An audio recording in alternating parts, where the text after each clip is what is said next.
Salam, salam sehat bagi kita semua, Bapak Ibu, jemaat yang dikasihi oleh Tuhan. Pada saat sore hari ini kembali kita akan mendengarkan firman Tuhan, kita akan belajar firman Tuhan untuk menjadi kekuatan bagi kehidupan kita. Bapak Ibu yang terkasih, sebelum kita mendengarkan firman Tuhan, mari sama-sama kita berdoa terlebih dahulu. Bapa yang baik, Bapa di surga, pada saat sore hari ini Tuhan, kami kembali menghampiri hadirat-Mu. Kami datang menyembah Engkau, memuji, memuliakan nama-Mu ya Tuhan. Dan saatnya kami mau belajar dari firman-Mu. Memberkati hamba-Mu yang menyampaikan firman-Mu, dan memberkati setiap telinga yang mendengarkan firman-Mu. Terima kasih Bapa yang baik, kami bersyukur pada Tuhan. Dalam nama Yesus kami telah siap mendengarkan firman Tuhan. Haleluya. Amin. Bapak Ibu saudara yang terkasih, pada saat sore hari ini saya akan menyampaikan firman Tuhan kepada kita semua. Saya memberikan judul firman pada saat sore hari ini adalah bersemangat. Judulnya bersemangat. Nah, saudara-saudara, kalau judulnya bersemangat, maka kita Amsal pasal yang ke-18 ayat yang ke-14, firman Tuhan, orang yang bersemangat dapat menanggung penderitaannya, tetapi siapa akan memulihkan semangat yang patah. Nah saudara-saudara, firman Tuhan ini sangat powerful sekali saudara-saudara, karena dikatakan orang yang bersemangat dapat menanggung penderitaannya. Orang yang bersemangat dapat menanggung kesulitan. Orang yang bersemangat dapat melewati setiap masa-masa sulit dalam kehidupannya.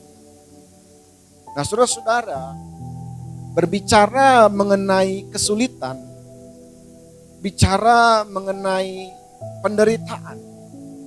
Nah saudara-saudara, kita manusia yang masih hidup tidak dapat menghindari persoalan dalam kehidupan kita.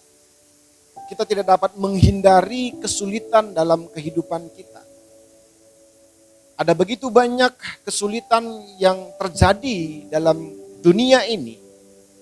Kesulitan di dalam ekonomi, persoalan di dalam keluarga. Banyak hal yang terjadi dalam kehidupan kita di dunia ini yang menghimpit kehidupan kita. Nah saudara-saudara, banyak orang berpikir bahwa ketika dia sukses, berhasil secara karir, kaya secara materi, berkelimpahan secara materi, maka tidak ada persoalan dalam kehidupannya. Pola pikir seperti ini jelas keliru. Karena kita baru-baru ini dihebohkan dengan suatu pemberitaan di mana orang yang kita tahu memiliki kekayaan secara ekonomi sangat berkelimpahan, berhasil, tetapi sedang mengalami proses hukum karena memakai narkoba. Nah dikatakan apa yang membuat mereka terjerumus di dalam kehidupan yang tidak baik itu ternyata adalah stres. Stres dengan berbagai macam dinamika kehidupan sehingga mereka lari kepada narkoba, saudara-saudara. Yang sangat luar biasa bagi kita pada saat hari ini kita belajar firman Tuhan dengan sangat tegas, dengan sangat jelas berkata kepada kita bahwa orang yang bersemangat dapat menanggung penderitaannya. Nah saudara-saudara, bersemangat seperti apa yang harus kita miliki? Semangat seperti apa yang harus kita punya supaya kita mampu melewati setiap persoalan, setiap kesulitan, setiap penderitaan yang terjadi dalam kehidupan kita. Nah, inilah yang akan kita pelajari pada saat sore hari ini.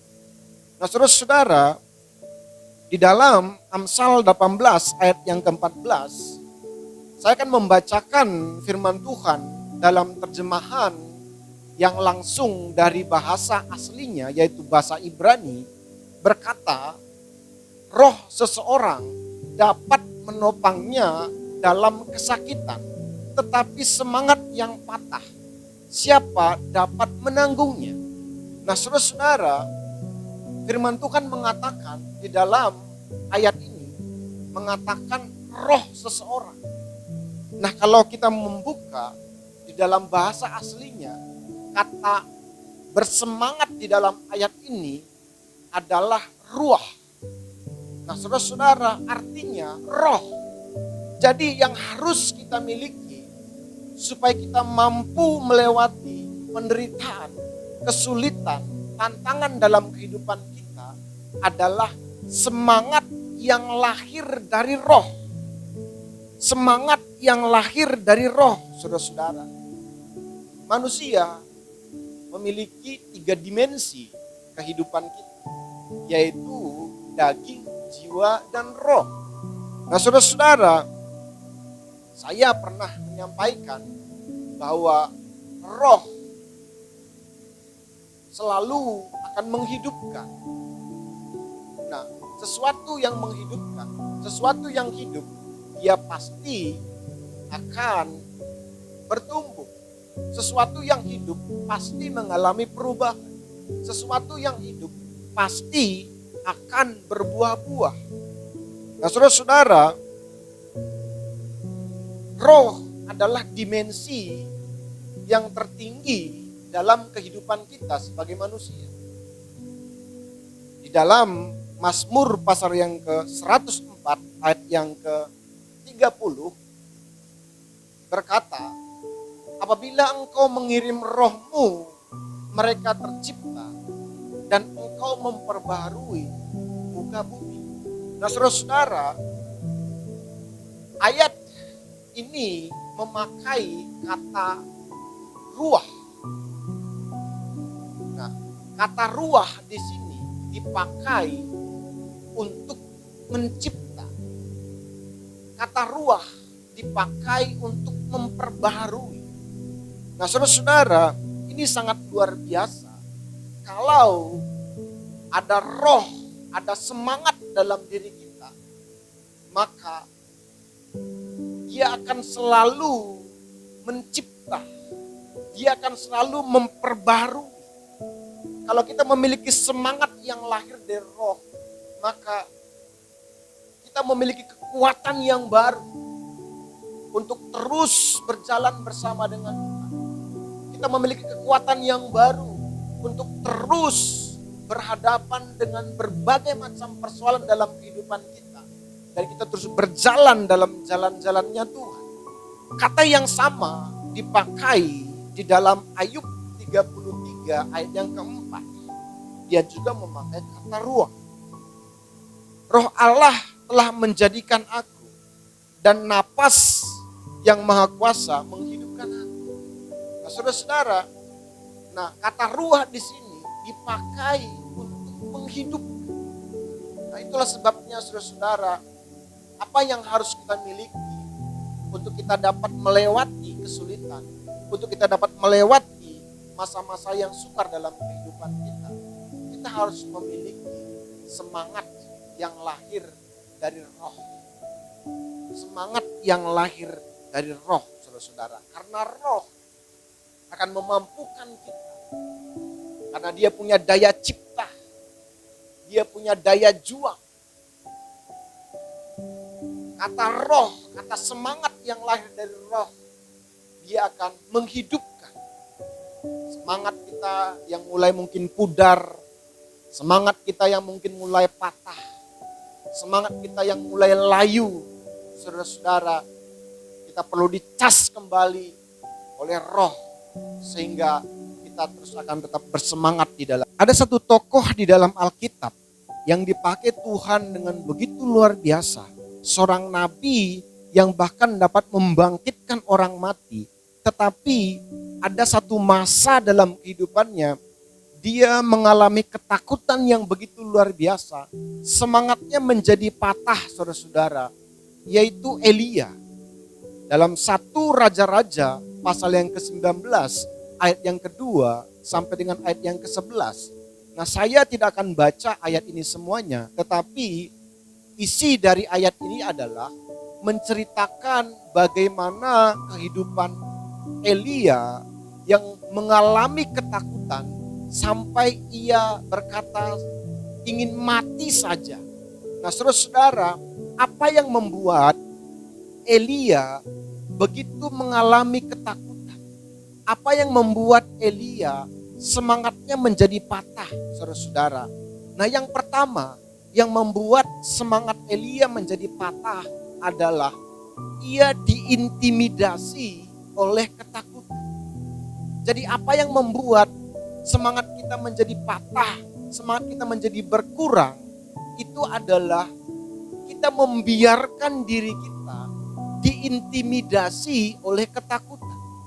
Nah, dalam 1 Raja-Raja pasal 19 ayat yang kedua dan ketiga, saya akan bacakan. Maka Izebel menyuruh seorang suruhan mengatakan kepada Elia, beginilah kiranya para Allah menghukum aku, bahkan lebih daripada itu, jika besok kira-kira pada waktu ini aku tidak membuat nyawamu sama seperti nyawa salah seorang dari mereka itu. Nah, saudara-saudara, Izebel berusaha mengintimidasi Elia. Akibat dari intimidasi dari Izebel, maka yang terjadi adalah ayat yang ketiga, maka takutlah ia, lalu bangkit dan pergi menyelamatkan nyawanya, dan telah sampai ke Betsheba yang termasuk wilayah Yehuda, ia meninggalkan bujangnya di sana. Nah, saudara-saudara, Elia mengalami ketakutan yang begitu luar biasa. Semangatnya menjadi patah, semangatnya menjadi berkurang karena ia mengizinkan, ia membiarkan dirinya diintimidasi oleh Izebel. Nah, saudara-saudara, di masa-masa pandemi seperti sekarang ini, saudara-saudara, ada begitu banyak berita-berita, ada begitu banyak suara-suara yang dengan mudah kita tangkap di media sosial, yang dengan mudah kita baca, yang mengintimidasi kita, yang tanpa kita sadari, akhirnya membuat ketakutan dalam diri kita, dan ketakutan itu membuat semangat kita menjadi berkurang, semangat kita menjadi patah, saudara. Dan akibat ketakutan itu, tanpa kita sadari, kita akhirnya melakukan hal-hal yang salah. Kita melakukan keputusan yang salah. Dimulai dari kita membiarkan diri kita diintimidasi, dan akibat intimidasi itu kita mengalami ketakutan, dan karena ketakutan itu kita akhirnya membuat keputusan-keputusan yang salah.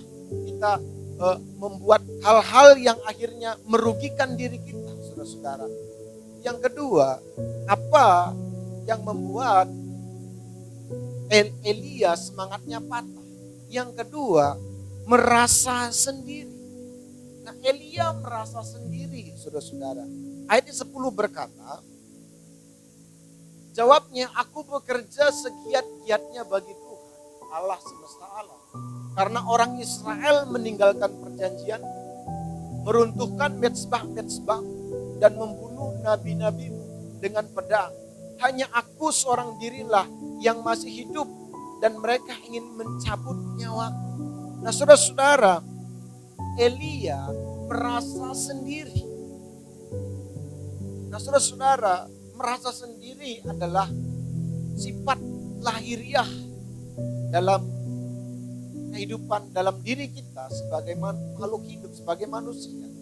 Kita merasa sendiri, merasa sudah banyak melakukan, dan tidak ada yang peduli dengan kita, merasa berjuang sendiri, Nah, saudara-saudara, merasa sendiri adalah seringkali tanpa kita sadari telah menguasai diri kita. Kita merasa sendiri, sekalipun di tengah keramaian, di tengah perkumpulan, tapi kita merasa sendiri, merasa tidak ada yang peduli. Sama seperti Elia, dia merasa sendiri, saudara-saudara. Aku berjuang sendiri, tinggal aku sendiri, dikatakan saudara-saudara. Nah, dalam kehidupan kita sebagai orang percaya, prinsipnya adalah kita tidak merasa. Sebagai orang percaya, kita tidak merasa. Karena sebenarnya kita punya keluarga. Kalau saudara mengatakan, wah keluarga saya mengecewakan. Saudara-saudara, kita punya teman-teman seiman, saudara seiman. Kalau saudara mengatakan juga, saudara seiman juga mengecewakan. Nah, saudara-saudara, sekalipun keluarga kita mengecewakan, teman seiman kita juga mengecewakan. Tapi ada satu pribadi yang tidak pernah mengecewakan kita, yaitu Tuhan Yesus. Dia selalu ada, dia selalu menyertai kita. Kita tidak pernah dibiarkannya sendiri, saudara-saudara.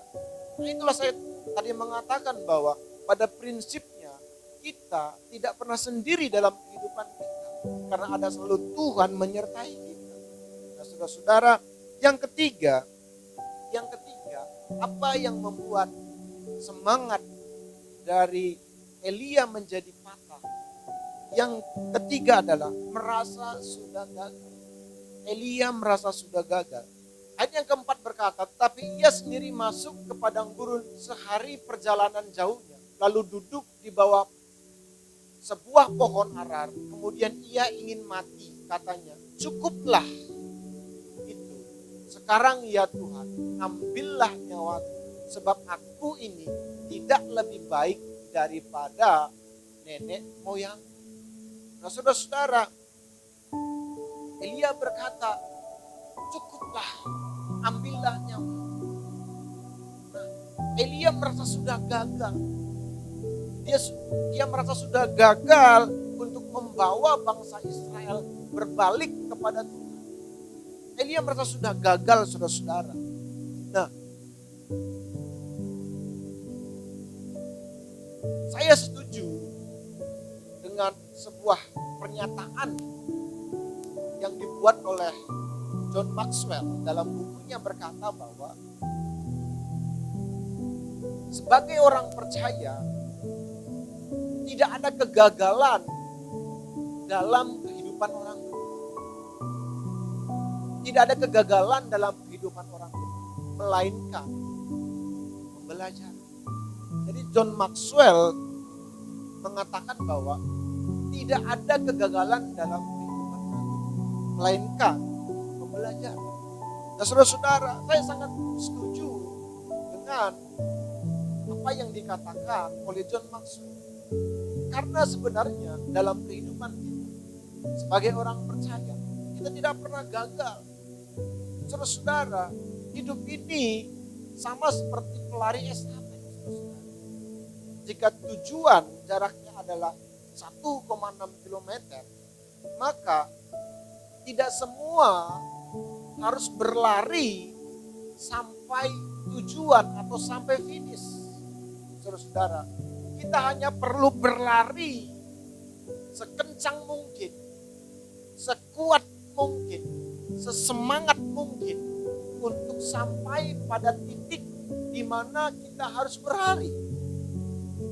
Musa ketika mendapat perintah daripada Tuhan untuk membawa bangsa Israel keluar dari tanah Mesir pada satu tanah perjanjian, yaitu tanah Kanaan. Tetapi dalam perjalanan mereka selama 40 tahun, Musa tidak sampai pada tanah Kanaan, pada tanah apa yang Tuhan janjikan. Dia harus mendelegasikan kepemimpinan kepada Yosua. Nah, saudara-saudara, apakah kita akan mengatakan bahwa Musa adalah orang yang gagal? Tidak. Musa bukan orang gagal. Kalau kita melihat apa yang terjadi dengan Daud ketika dia memiliki kerinduan, keinginan untuk membangun bait Allah. Tetapi Tuhan berkata, engkau tidak akan melakukannya, tetapi anakmu akan melakukannya, yaitu Salomo. Apakah kita akan mengatakan bahwa Daud adalah orang yang gagal? Tentu tidak. Yohanes Pembaptis dalam kehidupannya, dia hanya berkhotbah, membaptis orang, mempersiapkan jalan bagi Yesus. Saudara, lalu di akhir dari kehidupannya, ia mati dipancung. Lalu kita berkata, apakah Yohanes Pembaptis adalah orang yang gagal? Tidak.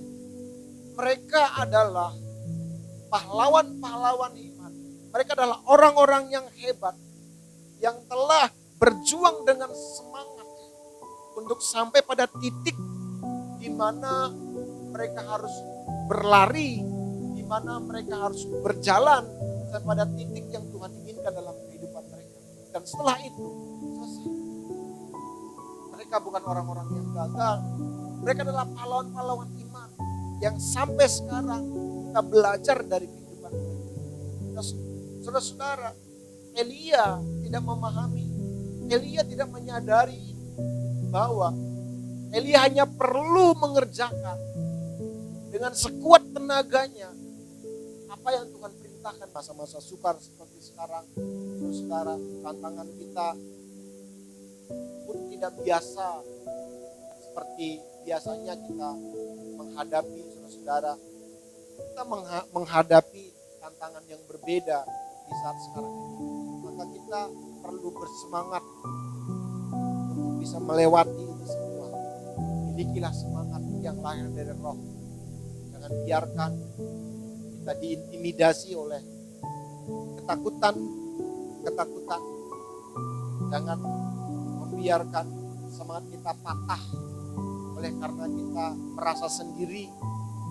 Dan jangan biarkan kita merasa sudah gagal oleh karena mungkin di masa pandemi ini kita berhenti dari pekerjaan, toko kita harus tutup, banyak hal yang tidak berjalan seperti yang kita inginkan, lalu kita berpikir kita sudah gagal.